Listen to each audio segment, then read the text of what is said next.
গল্প সমাজের অবহেলিত বিধবা নারী। পাহাড়ের মাঝে সবুজে ঘেরা এক ছোট্ট গ্রাম। সেই গ্রামে বাস করতেন মালতী নামের এক মেয়ে। মালতী ছোটবেলা থেকেই দুর্দশার সাগরে ভাসছিল। বাবা মা মারা যাওয়ার পর চাচার সংসারে বড় হয়েছে। চাচা চাচির আদর তো দূরের কথা, তারা যেন তাকে বোঝা মনে করত। বয়স হলে চাচা তাড়াহুড়ো করে এক বৃদ্ধ লোকের সাথে বিয়ে দিয়ে দেয়। মালতীর স্বপ্ন ছিল একটি সুখের সংসার, কিন্তু সেই স্বপ্ন ভেঙে যায় স্বামীর নির্যাতনের মধ্যে। কিছুদিন পর সেই স্বামী তালাক দিয়ে মালতীকে সমাজের করুণার পাত্র বানিয়ে ফেলে। গ্রামের লোকেরা তাকে নিয়ে কানাঘুষা করত, কেউ কেউ তাকে দুর্ভাগা বলে অভিহিত করত। কষ্ট আর অপমান সরে সে একলা জীবন কাটাতে লাগল।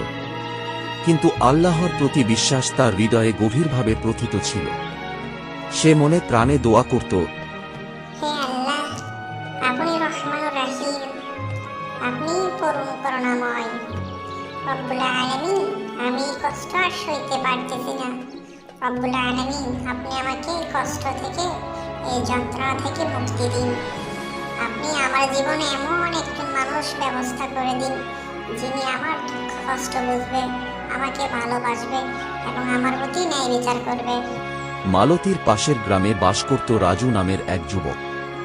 সে একজন ধার্মিক, আল্লাহ ভীরু এবং সদয় হৃদয়ের অধিকারী। রাজুর হৃদয় ছিল দরদ ভরা। দিন দুঃখীদের সাহায্য করা ছিল তার স্বভাব। একদিন সে গ্রামের বাজারে মালতীর সম্পর্কে মানুষের নোংরা কথা শুনল। রাজু মালতীর সম্পর্কে খোঁজ খবর নিতে লাগল এবং তার কষ্টের কথা শুনে তার হৃদয় কেঁদে উঠল। সে ভাবল, ইসলাম কখনো বা কোনো নারীকে অসম্মান করে না। নবী করিম সাল্লাল্লাহু আলাইহি ওয়াসাল্লাম তিনি নিজেই বিধবা নারীদেরকে সম্মান করতেন। তাহলে আমি কেন এই সমাজের কুসংস্কারের কাছে হার মানব? রাজু তার পরিবারের সাথে কথা বলল। প্রথমে পরিবার রাজি হয়নি, কিন্তু রাজু বোঝালো, একটা নারী যে কোনো কারণে তালাকপ্রাপ্ত হতেই পারে, তাই বলে কি আমরা তার সাথে অন্যায় করতে পারি? না, কখনোই না। ইসলাম কি আমাদের এত সংকীর্ণতা শিখিয়েছে? অবশেষে রাজুর মা বাবা সম্মত হল। একদিন সকালে রাজু মালতীর দরজায় এসে দাঁড়াল। মালতী অবাক হয়ে দরজা খুলে দেখল রাজু সম্মানের সাথে দাঁড়িয়ে আছে। রাজু বলল, আসসালামু আলাইকুম ওয়া রাহমাতুল্লাহ। বোন, আমি আপনার বিষয়ে সব জেনেছি। আপনার বিষয়ে জেনে বুঝে তারপর এসেছি। শুনুন, ইসলাম কখনো তালাকপ্রাপ্ত নারীকে অসম্মান করে না। আর আমি আপনাকে আমার জীবন সঙ্গী হিসেবে গ্রহণ করতে চাই। আপনি কি পারবেন আমার সাথে জীবন কাটাতে? মালতীর চোখ ভিজে গেল।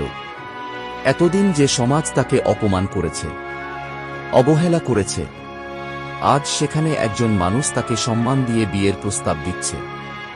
সে রাজুকে জিজ্ঞেস করল, ওয়ালাইকুম আসসালাম। যে জায়গায় এই সমাজ আমাকে অবহেলিত মনে করে, আমাকে অভিশপ্ত মনে করে, আর সেই জায়গায় আপনি আমাকে বিয়ে করতে চাচ্ছেন, সত্যি কি আপনি আমাকে বিয়ে করবেন? রাজু হেসে বলল, হ্যাঁ মালতী, আমি তোমাকে বিয়ে করতে চাই, তবে সমাজের কুসংস্কার বয়ের কারণে নয়। কারণ ইসলাম কখনো তালাকপ্রাপ্ত বিধবা নারীকে অসম্মান করে না। আমি তোমাকে আমার বাকি জীবন আমার সঙ্গী হিসাবে পেতে চাই এবং তোমার সাথে আমি বাকি জীবন আরামায়েশে কাটাতে চাই। তো তুমি যদি রাজি থাকো তাহলে আমি তোমাকে বিয়ে করব। তুমি কি বলো মালতী? মালতী আল্লাহর দরবারে শুকরিয়া আদায় করল। তারা বিয়ে করল ইসলামী নিয়ম অনুযায়ী। বিয়ের পর রাজু ও মালতী একসাথে সংসার শুরু করল। রাজুর সম্মান ও ভালোবাসায় মালতী নতুন জীবনের স্বাদ পেল। সমাজও ধীরে ধীরে তাদের দৃষ্টিভঙ্গি পরিবর্তন করল। অনেকেই বুঝতে পারল, বিধবা বা তালাকপ্রাপ্ত নারীকে অবহেলা করা ইসলাম সম্মত নয়, বরং তাদের পাশে দাঁড়ানোই প্রকৃত মানবতা। মালতীর কষ্টের দিন শেষ হল, আর শুরু হলো এক নতুন সম্মানিত জীবন। আর তার এই জীবনযাত্রা অনেক নারীর জন্য অনুপ্রেরণা হয়ে রইল।